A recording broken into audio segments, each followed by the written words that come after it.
She is the most dangerous woman in Washington because she makes Trump more dangerous. She acts as a primary source of narcissistic supply, providing a constant stream of confirmation biases, validation, and adoration. She creates and/or feeds Trump's delusions, and as a result, she supercharges his psychiatric disorder. It's clear to all of us that Trump is way worse this term than he was in his first term. Here's journalist Maggie Haberman, the author of that new book, Regime Change, explaining more about how he is worse. He has shown a far greater appetite for risk this term than last term. He took the country into a global trade war because it was something he wanted to try. Iran would be another example. I don't think he certainly would not have taken the country to war in Iran this way in term one. He, I don't think, would have engaged in the Maduro operation. I don't think that he would have engaged. In fact, I'm positive he would not have been summarily blowing up boats, coming up from in the Caribbean.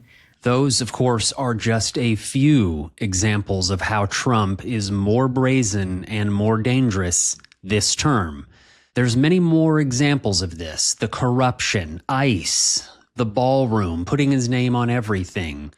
The reason he has become like this is because, number one, he is surrounded by sycophantic bootlickers who won't say no. And number two, because he is fed a constant supply of positive affirmations of his actions, which allows him to feel more unrestrained, further enabling his behavior. That stream of positive feedback and validation is supplied by Natalie Harp. She is everywhere, always with Trump. She has full access to his entire life, the Oval Office, Air Force One, Trump's bedroom. Why is she always by his side? Natalie Harp feeds the beast. It's called narcissistic supply. His ego needs to be fed. He needs to be told how great he is doing. She constantly supplies him with that validation. It's one of the things that takes away his stress, and it's why he will live so long, as I explained in this video I published a few weeks ago. What does she feed the beast? How does she do it? You probably already know that she's been nicknamed the human printer, but that is a drastic understatement of her influence. She scours the internet to find articles and posts that validate or are favorable to Trump. She prints them out, sometimes hundreds of pages per day, usually from right-wing conspiratorial sources like the Gateway Pundit. You've seen Trump holding stacks of papers when he talks to the press. He says he has the highest approval ratings ever, that everybody loves the ballroom or the reflecting pool. He claims that people think his tariffs are brilliant and the economic and job numbers are great. Most of us see these as delusions. What they really are lies provided by Natalie Harp, intended to confirm what Trump already believes or wants to believe. Listen to an example of a time when, during a meeting, Trump received economic numbers he didn't like. He's talking to his top economic advisors, and he's talking about trade numbers. And he says, these numbers are bullshit. Natalie, get me the real numbers. And she's just Googling. That is how information works with him. Trump is living inside his own information bubble, curated by either Fox News or Natalie Harp. It's why Trump's perception of reality is entirely disconnected from the full range of available evidence. And it's why he does not understand the reality of average Americans. Natalie Harp is also responsible for Trump's stream of consciousness posting to Truth Social. Here's what that looks like. My sponsor for this video, Cloaked, asked me to put my phone number into their site. I cannot believe how much of my personal information came back. My social security number, my home address, 8 different phone numbers for me, and they are all associated with me, and the names of 26 members of my family and friends.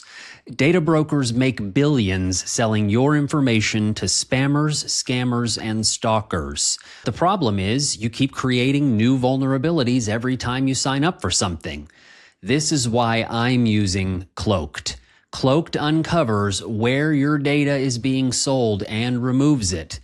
And their app also allows you to generate unlimited burner email addresses, usernames, and phone numbers whenever you sign up for something. Data brokers then can't tie these accounts back to your identity. Cloaked also monitors the dark web and detects if your information has been exposed. It also has a built-in VPN and password manager, AI-powered spam call filtering, and they provide you with $1 million of identity theft insurance. So click the link in the description and enter your phone number for a free security scan, just like I did. The scan only takes a few seconds, and you'll be able to see if your social security number is for sale right now. Natalie Harp is also responsible for Trump's stream of consciousness posting to Truth Social. Here's what that looks like in action. Democrats, Republicans, liberals and conservatives wanted Roe v. Wade terminated and brought back to the states. 4 stories that she is making up that I've never even heard of. I heard her say contraception, and I heard her say birth control. Do not limit access to birth control or IVF. That is a lie. Well, we trust women. I trust women also. And I will keep women safe. Of the United States, I will proudly sign it into law. She won't, because the millions pouring into the invasion of our country at our open border are destroying the lives of women and the families of African Americans and Hispanics. You can tell that is a close relationship. His manic late-night Truth Social posting is actually the two of them, probably alone together in the presidential bedroom. It's another way she enables him. She helps him to vent more freely. But how did she get this kind of access? Why did she become so important to Donald Trump? Here's the backstory. Harp first connected with Trump during her battle with stage 2 bone cancer, thanking Trump publicly for saving her life by signing the Right to Try Act in 2019. She claims that allowed her to receive experimental cancer treatment. I'm not dying from cancer anymore thanks to President Trump. I'm living with cancer. She shared her story and credited Trump again at the 2020 Republican National Convention. I wouldn't be alive today if it wasn't for you. They didn't give me the right to try experimental treatments, Mr. President. You did. And without you, I'd have died waiting for them to be approved. Soon after Trump began his second term, according to the authors of Regime Change, Trump told staffers that Harp was the only one who loved him as much as his wife and kids.